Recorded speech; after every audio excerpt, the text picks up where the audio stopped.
next guest originally started writing a guide to parenting as a sort of memento for her two daughters. She hoped to print it and give it to them later in life when they became parents.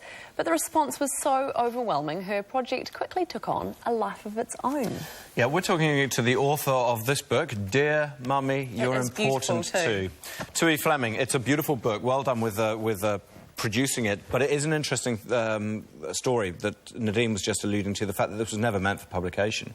No, I just started writing. I had no vision for where it was going to go, and I didn't have a structure or a book plan, anything like that.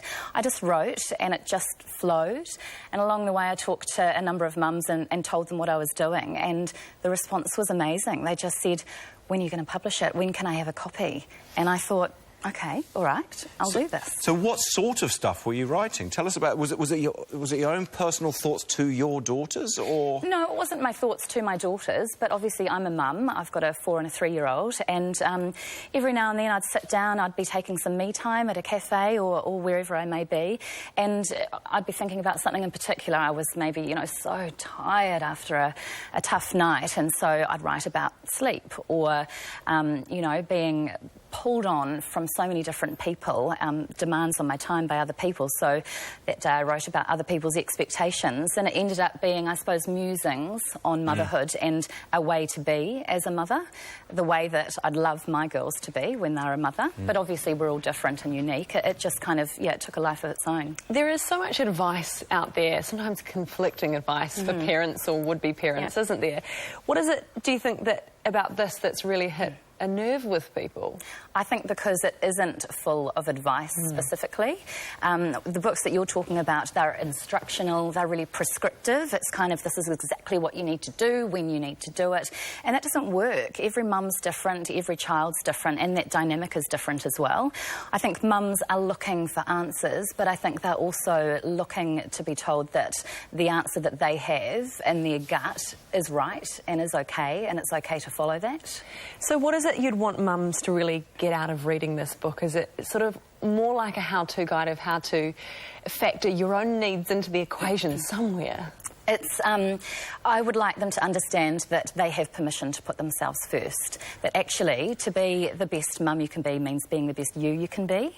And you're allowed to put yourself first. You know, there's so much mother's guilt when we do things for ourselves, and, you know, there doesn't need to be. If you think about people with, you know, a normal working job, typically 40 hours a week, and then at the end of that, it's expected that you go home and you recharge and get ready for the next day. But as a mum, you're always on. There isn't that time to recharge, and you don't have a boss saying, you know, just go and have a few hours rest and come and get ready for tomorrow. So you have to be your own boss. You've got to do that for yourself. You have to be selfish to be selfless. It's a really interesting one, this idea of getting away, me time, and that sort of thing, because, I mean, even in our house we found, you know, I suddenly thought, 13 years we've been parents and we've never gone away without the kids. In 13 years. Which is ridiculous. It's time. It is time. We're going to do it this year. What best bit of guidance you can give to a mum who's watching right now, maybe, and she's dropped off one, she's got one off to kindy in half an hour, and there's a third one who's going to be at home with her all day. What one bit of advice could you give them right now?